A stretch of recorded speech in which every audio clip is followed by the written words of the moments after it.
ಯಕ್ಷಗಾನವನ್ನು ಕರ್ನಾಟಕ ಕರಾವಳಿಯ ಗಂಡು ಕಲೆ ಎಂದು ಕರೆಯಲಾಗುತ್ತದೆ. ಚಿಕ್ಕ ಮೇಳದವರು ಈ ಮಳೆಗಾಲದ ಸಂದರ್ಭದಲ್ಲಿ ಮನೆ ಮನೆಗೆ ತೆರಳಿ ಯಕ್ಷಗಾನ ಪ್ರದರ್ಶನವನ್ನು ಒಂದು 5 ನಿಮಿಷಗಳ ಕಾಲ ಮಾಡ್ತಾರೆ. ಇವತ್ತು ನಮ್ಮ ಅಮ್ಮನ ಮನೆ ಗಂಗೊಳ್ಳಿಯಲ್ಲಿ ಮಾಡಿದಂತಹ ಯಕ್ಷಗಾನದ ತುಣುಕು ನಿಮ್ಮ ಮುಂದೆ.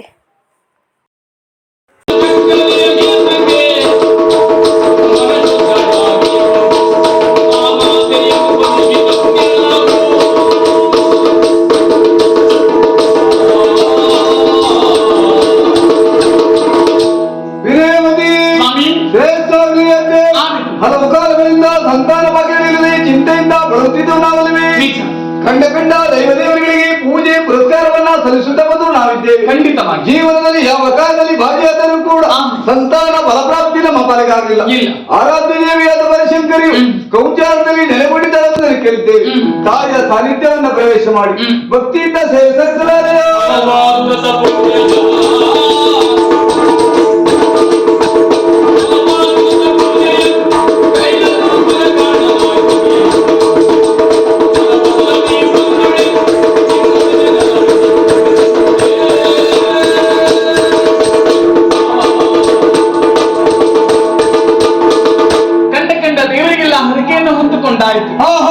ಇವರು ಕೂಡ ನಮ್ಮ ಮೇಲೆ ಕರುಣೆ ಎಂಬುದೇ ಬೇಡಲೇ ಇಲ್ಲ.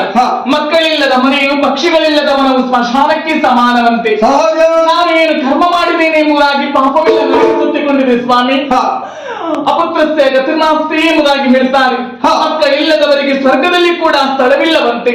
ಹಾಗಂತ ಪ್ರಭು ಬ್ರಾಹ್ಮಣರು ಹೇಳಂತ ಮಾತು, ನಾಳೆ ದಿನ ತಾಯಿಯ ಸನ್ನಿಧಿಯಲ್ಲಿ ಶ್ರದ್ಧಾಭಕ್ತಿಯಿಂದ ಪೂಜೆಯನ್ನು ಸಲ್ಲಿಸುತ್ತೆ. ಆದಂತಾದ್ರೆ ನಮ್ಮ ಗ್ರಹವು ಕಲ್ಯಾಣವಾಗ್ತದೆ, ಸಂತಾನ ಪ್ರಾಪ್ತಿಯಾಗ್ತದೆ ಎಂಬುದಾಗಿ. ಆದಷ್ಟು ಬೇಗ ಹೋಗಿ ಬರೋಣ. ಸತಿ ಬಂದಿರುವಂತ ಬನಶಂಕರಿಯ ಕ್ಷೇತ್ರಕ್ಕೆ ಹೋಗಿ ಭಕ್ತಿಯಿಂದ ಸಂತಾನ ಭಾಗ್ಯವನ್ನು ನಾವು ಬೇಡೋಣ.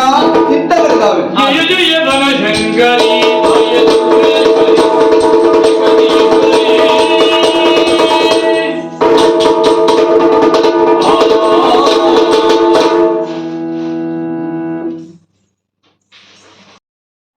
ಈ ವಿಡಿಯೋ ಇಷ್ಟ ಆದರೆ please like, share and comment ಮಾಡಿ ಹಾಗೂ ಸಬ್ಸ್ಕ್ರೈಬ್ ಮಾಡೋದನ್ನು ಮಾತ್ರ ಮರಿಬೇಡಿ.